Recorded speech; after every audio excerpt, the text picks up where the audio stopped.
Hello, all you wonderful people out there in the dark. Thank you again for checking in. So as you can see, I want to talk a little bit about typewriters. Haven't done one of these in a while, and for those of you who've seen my first couple of videos here on the Dealer in Whimsy, I actually talked briefly about this typewriter here. Quite frankly, it's not the best video in the world, but anyway, I digress. So Torpedo Typewriters. In 1896, Peter Wheel and his brother Heinrich, now these two cats, keep in mind 1896, they're running a bicycle company in Germany. They've got a couple of models. One's called the Wheel Radar and one's called the Torpedo Radar. Torpedo's important. Well, here, take a look. These aren't necessarily the two bikes I just mentioned, but here's some pictures I was able to dig up on some Torpedo bicycles. Take a look.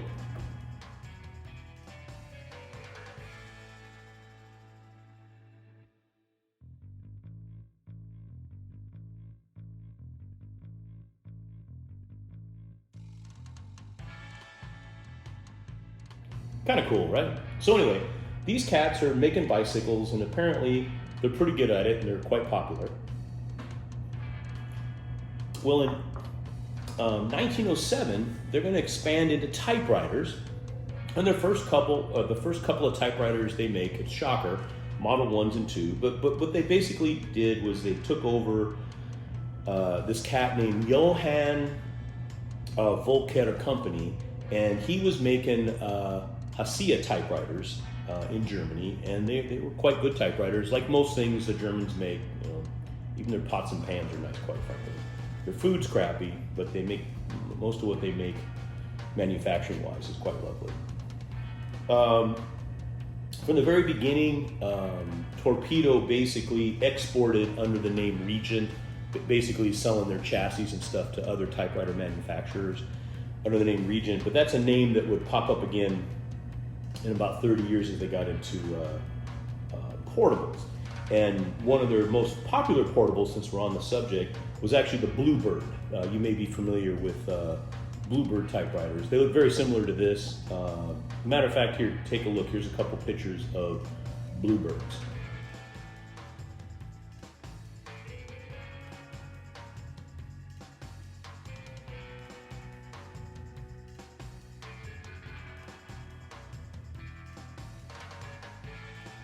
Anyway,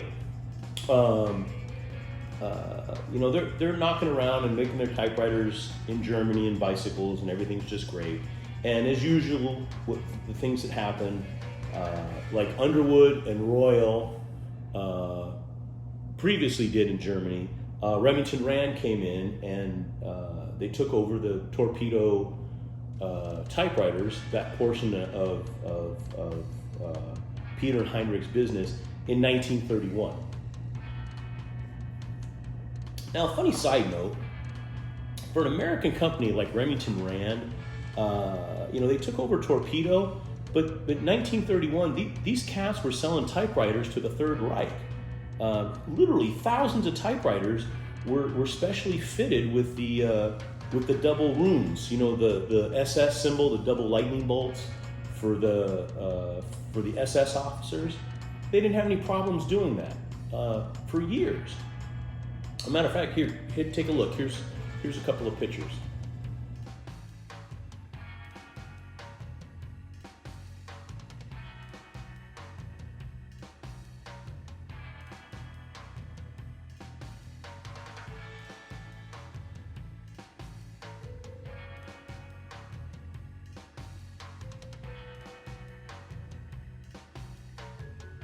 I gotta be honest, I'm kind of troubled by it, I suppose, but Remington's roots come back all the way to obviously guns. So, and when they were selling guns, they didn't give a shit who they sold guns to. If you had money, they sold it to you, right, wrong, good, or bad. So I suppose the same for typewriters. All Remington wanted to do was line their shareholders' pockets, because that was what was most important. Anyway, one of the things that Remington did do when they took over in 31, as I previously mentioned, is pushed them into portables, so that Regent and Bluebird, that was the market that they got pushed into. And really their first torpedo models, they were all basically the same from a portable standpoint, just slight variations. There was a Model 15, a Model 16, and a Model 17, which is what this is. Probably their greatest accomplishment is I believe they were the first 4-bank typewriter that ever existed in Germany. Another side note is this cat named Herbert Etheridge. He actually worked for Barlock Typewriter right around World War I or right before World War I. He ended up working for Remington Rand / Torpedo, and he was one of the designers for these kind of typewriters, these portables.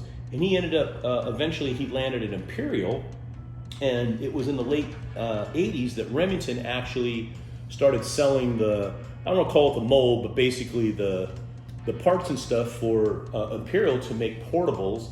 And they basically sold the same design that Herbert had made for them and now working for Imperial. I thought that was kind of interesting. But anyway, they're clicking along and selling a pant load of typewriters in Germany. Everything's great.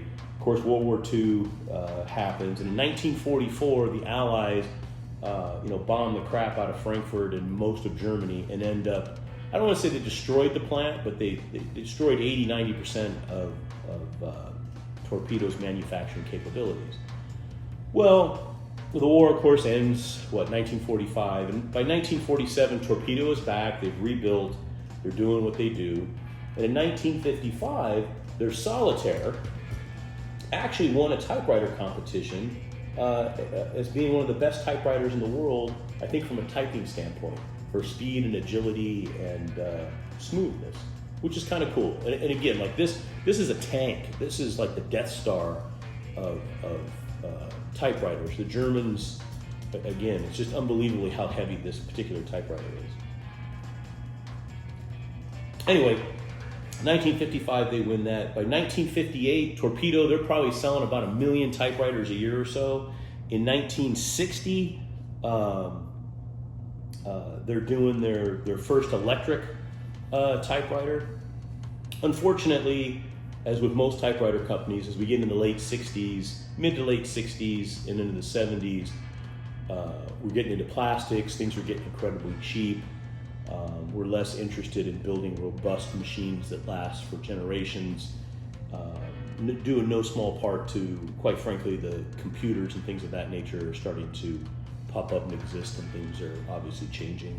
And it's not too long before Remington and Torpedo just sort of fade into history. But the two models that I have here today, again, this, as I said, this is a Model 17. It's from 1934, and I'm going to get behind the camera here and do a couple of close-ups of these in just a moment, so bear with me. But this is from 1934, and there's only about 4,500 of these that were made, and you'll note, and we'll get a close-up of the yellow keys. And this one, this is a 58 Solitaire, but as you can see, it's quite unique.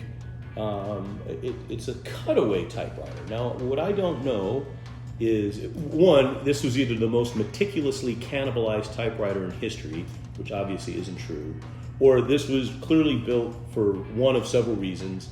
Perhaps it was in the main lobby of Remington Rand or Torpedo in one of their corporate offices, and this would just be in a case for people to look at and understand.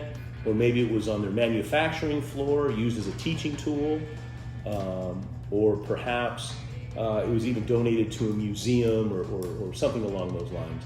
I like to think that it was in their corporate office while people were waiting to speak to the CEOs and those types. This would be sitting on a bookshelf somewhere for someone to sort of sit and look at, because it's very interesting. I think this is incredibly rare. If you Google and look, there are other manufactured cutaways, which leads me to believe that this was something all typewriter manufacturers on some level did. And again, I don't believe they were ever sold to the public. I think the idea was they would have them, in my opinion, in their corporate offices, or again on the floor for manufacturing. But let me jump, I'm gonna jump behind the camera here and we'll do a little bit of close-ups. No typing, I just wanted to share them with you. As you guys know, I absolutely love typewriters. I don't have, if you take this one out, I only have one Torpedo, but obviously I have a number of Remingtons, So their portables are all sort of the same. And again, I think this is super rare and super interesting. But let me jump behind the camera here and we'll take a look.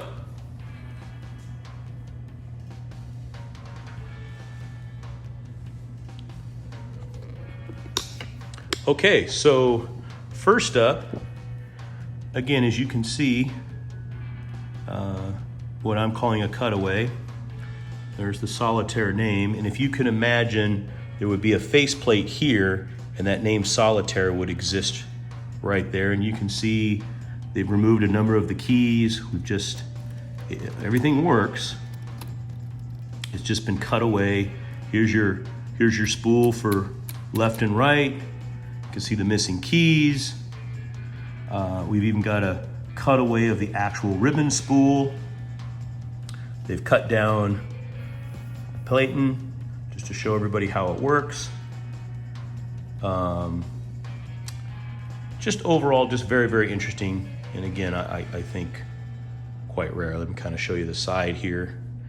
Again, there's no outer skin. This is all the inner shell and the back side. So anybody who wanted to come in and take a good look to see the mechanics and the operations of a typewriter would easily be able to see how these work. It's absolutely magnificent to me. But anyway, our next one, as I said, this is a 1934 Torpedo Model 17. Only about 4,500 were made. And as you can see, just the brilliance of the yellow keys, I think is just magnificent. It's a decently heavy machine for a portable, and it works quite well. My inks are a little dry, but those are metal. Those are original. Pull forward here for you. Kind of see the side and the back. Nothing terribly exciting on the back or side. But again, my first or second video when we started this channel, I think I did a short episode and we typed a little nonsense. But I just wanted to show you these two typewriters again and talk a little bit about the history of Torpedo. I find it interesting. But again, I think that's probably, of the two, the most interesting and perhaps the most valuable if you're a typewriter nerd. Anyway, I hope you enjoyed this short video on Torpedo Typewriters.